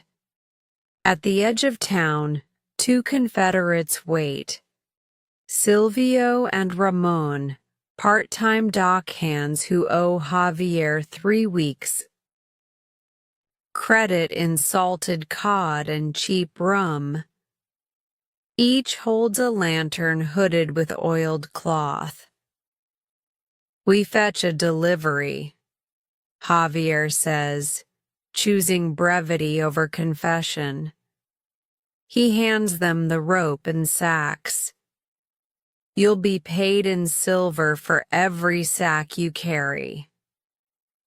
The word silver is spell enough. Both men nod, grins jagged in the moonlight. They lead a pair of mules along the coast path, a silent caravan threading switchbacks where pale rock outcrops glow like bones. As they climb, a bell in the distant chapel tolls 1. Its sound feels both warning and dare. The stone that beats like a drum. Javier has memorized Diego's description. Ruined watchtower, trail behind it, limestone pillar that booms with the surf. They find the place easily. The night sea hurls itself into the cavern below, each impact forcing a whump of air through fissures.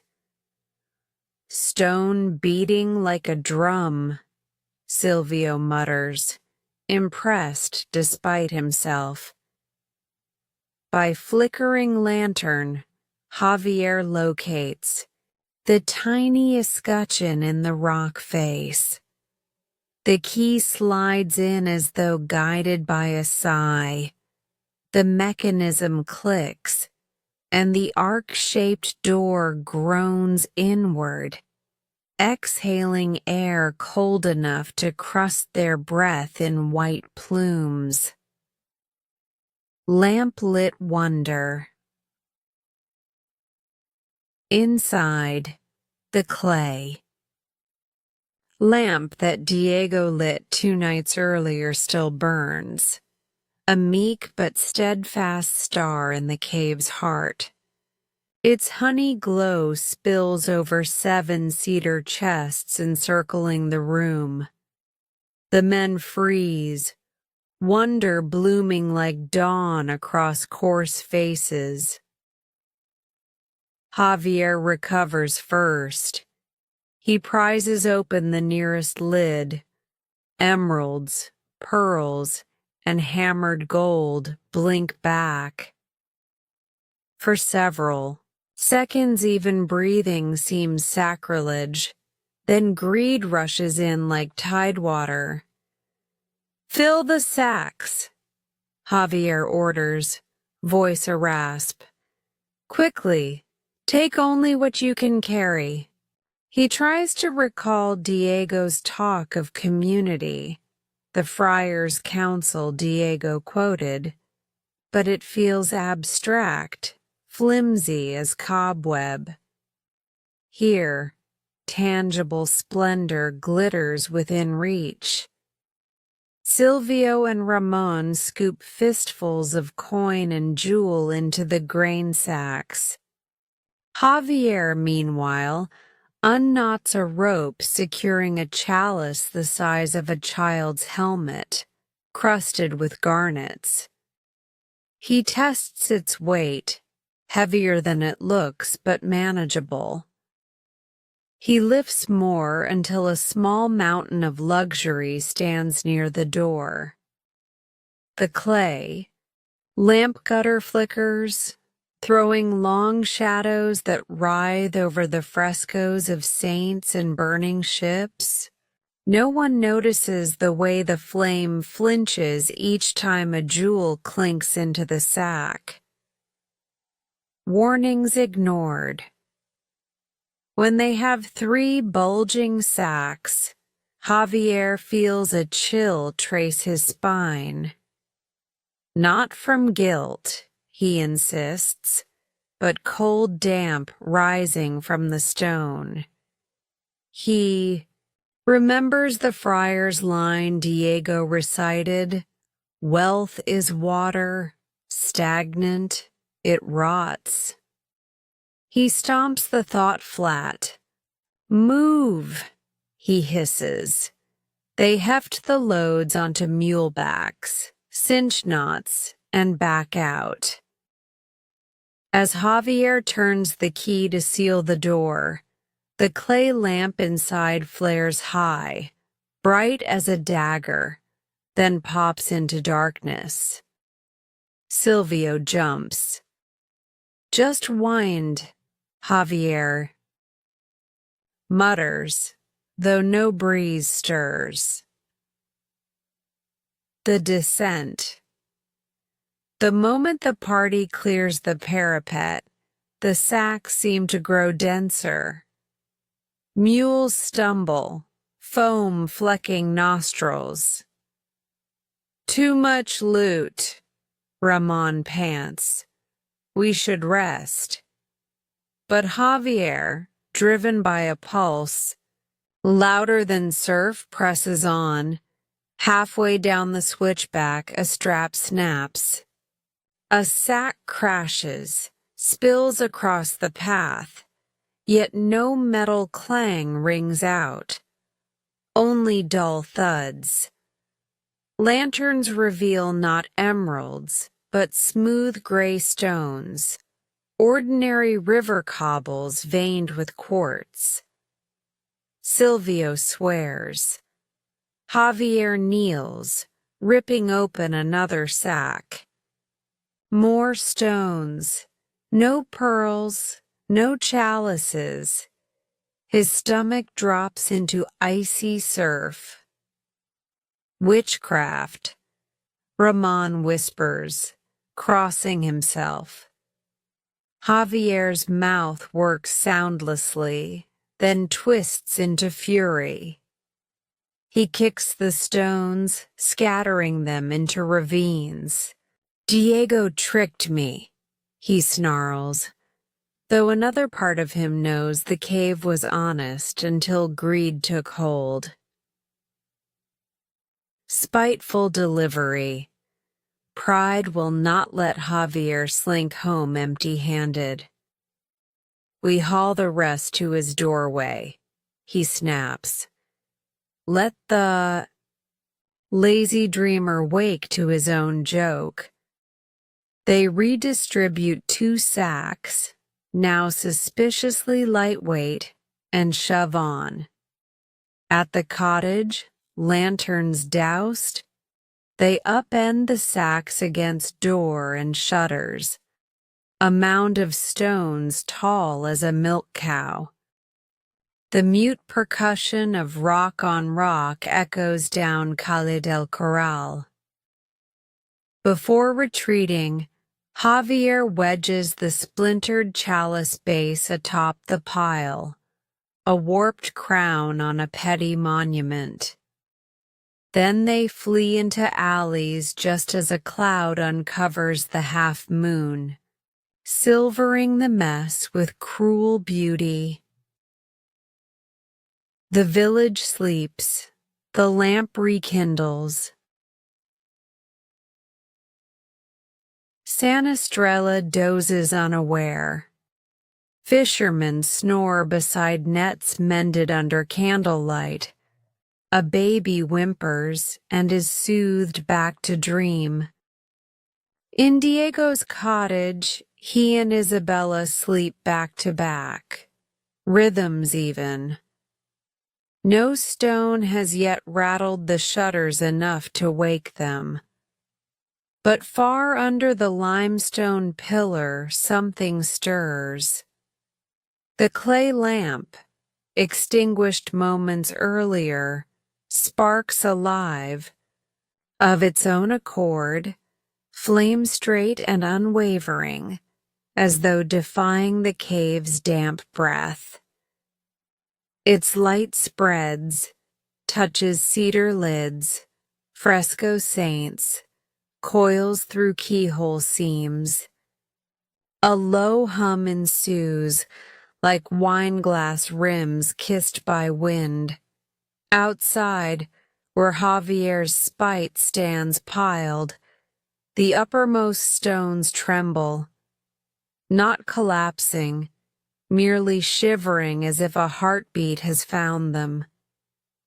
The chapel bell tolls 3. A whisper of fog slides in from the sea, sheathing the lane, muffling all but the faintest chink. Metal against metal from somewhere inside the mound of rock.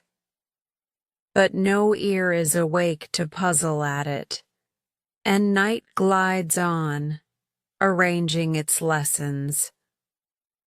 End of Chapter 9. Chapter 10. Jewels Through the Window. Mist still drapes the tiled eaves of Sanastrella when the first thrush whistles at 5 past dawn. Inside Diego and Isabella's cottage, a dull thunk, like a sandbag tossed from shoulder height, shivers the timber frame. Isabella stirs, assuming a neighbor has dropped a crate. But a second thunk follows, then a longer scrape, as though an unseen giant is raking the outer wall with a stone rake. She sits bolt upright. Diego snores on. "Diego!" she hisses, jostling. Him. Another thunk. Someone, or something, is outside. He sits up, hair wild, and swings his feet to the floor. When he tries the door latch, it moves scarcely a finger breadth. The jamb won't budge, as if the sea itself has piled sand. Against it. He shoulders the oak planks. Nothing. Isabella tries the shutters. They creak but refuse more than a crack, revealing only a gray wall where open air should be. Outside, the fog peels away like theater scrim, revealing a pyramid of stones heaped against the cottage facade, rocks the size of grapefruits, rhymed, with night dew. In the pallid half-light, they look like a cairn for giants. Diego swears under his breath. Isabella crosses herself. The house is besieged, not by thieves or soldiers, but by geology. Wind gusts and something metallic clinks somewhere inside the mound. Help me push. Diego wedges his shoulder beneath the upper sash and heaves. Wood groans. A half-inch gap yawns. Through it, a single round object shoots into the room, ricochets off the washstand, and rolls across the plank floor to Isabella's bare foot. She bends, picks it up, and gasps, silver. A coin heavy as a communion wafer, its worn crest identical to those Diego pocketed from the cedar coffer. They gape at each other. Diego jams fingers through the gap. More coins rattle in the outer wall, trapped like bees in a rotted hive. He gives one last shove. The shutter flies open a handspan, and a torrent of silver spills inward, clinking, ringing, glittering in the pale dawn.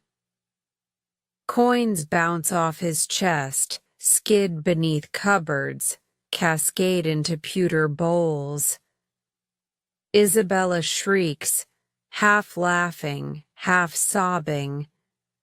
It is as though the cottage itself has become a slot machine, paying out some cosmic jackpot.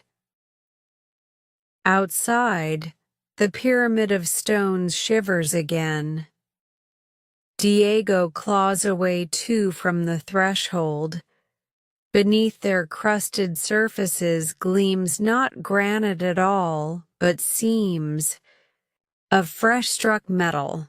The rocks are transmuting, outer shells spalling off to reveal inner cores of minted silver still bearing the imprint of distant kings. With each heartbeat, another chip flakes away, landing with a crystalline tink.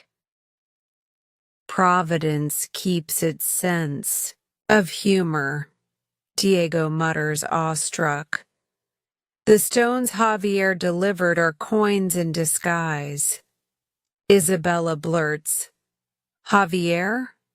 When did... But her question dies as comprehension dawns. A midnight heist, she surmises from Diego's silence, and theft punished by miracle. Compassion wars with indignation in her dark eyes. Morning mayhem. Within minutes, the cottage floor glitters knee-deep. Diego shovels handfuls into clay jars. Isabella stuffs apron pockets, squealing each time more rattle down the windowsill like hail. When the flow finally subsides, they manage to open the door. The rock pile has melted to a veneer of shining discs that spill across Calle del Corral like runaway marbles. Neighbors emerge, nightcaps askew, lured by the racket. Children shriek, chasing stray coins until Diego corrals them gently. Later, muchachos. These belong to the village, and there is order even in miracles. Father Miguel hurries up, cassock flapping, spectacles fogged. Madre de Dios, what alchemy visits us? Diego, heart hammering, recounts the story in broad strokes. A stranger with silver hair, a friar's vault, a warning about stagnant wealth, and, quietly, the suspicion that greed turned treasure to rock and mercy back to treasure. The priest, listens, lips moving in silent calculus, then clasps Diego's shoulders. Share the gift, or it will calcify again, he advises. Miracles are rivers, not ponds. Confrontation at the shop. Sun climbs. Diego loads 2 sacks, each ankle-breaking heavy, onto a handcart and trundles toward Javier's grocery. The lane sparkles with loose coins. Townsfolk kneel to collect them but find each one hot to the touch unless first offered to someone else. Word spreads. The silver cools only when destined for another's need. The impromptu bartering resembles a waltz of generosity, exactly the friar's intent. At the store, Javier stands on the veranda, face colorless, Silvio and Ramon hovering behind like chastened dogs. News of the metamorphosis reached them at dawn, galloping faster than any mule. Shame sags Javier's shoulders. He can barely meet Diego's gaze. I wronged you, he croaks. And worse, I mocked Providence. Diego lifts a sack, unties the knot, lets coins cascade onto the counter with the roar of a small waterfall. Half the village will need new purses, he says, tone neither mocking nor smug. But they'll also need a steward. He slides forward a sheaf of cooperative blueprints. The storehouse. You still in? Javier's eyes pool. More than ever. He glances at Silvio and Ramon. We 3 will fetch beams today, lay foundation stones tomorrow. Ones that remain stones, he adds wryly. The dockhands nod, relieved by clemency. Diego places the second sack at Javier's feet. Wages, materials, and seed capital. Spend it like water in motion. Village-wide transformation. The miracle ripples outward. Fishing nets are mended with twine better than any the boats ever carried. The silver for supplies passes through 3 hands first, fisherman to widow to carpenter, before cooling. The schoolhouse roof receives fresh terracotta tiles. Children carry coins to class, then donate them to the mason, who pays assistants, who buy bread for elders. No coin stays longer than a night in one pocket. A physician arrives from Cadiz, enticed by rumors of a generous village. He's paid partly in silver, but mostly in warm welcome. Even bureaucrats in the provincial capital scratch heads. Taxes trickle in earlier than ledger lines predict, stamped with obsolete monarchs' profiles. No one presses too hard for explanation. Some stories are best left to salt air, an evening of reckoning. At dusk, Javier knocks on Diego's door, hat in hand. I sealed the cave, he announces. Re-waxed every chest, relit the lamp, returned 2 coins for every one He swallows. for everyone we touched. I asked Father Miguel to bless the entrance. Diego nods, surprising the grocer with an embrace. The lamp was never ours to douse. Isabella joins them, bearing 3 cups of cinnamon coffee stronger than any, served before credit ran dry. The emerald on her finger gleams. She hasn't hidden it today, and no tongues wag. When symbols shed vanity, they settle into simple beauty. Across the village, new beams rise beside the grocery. The cooperative's frame takes shape, skeletal against an apricot sky.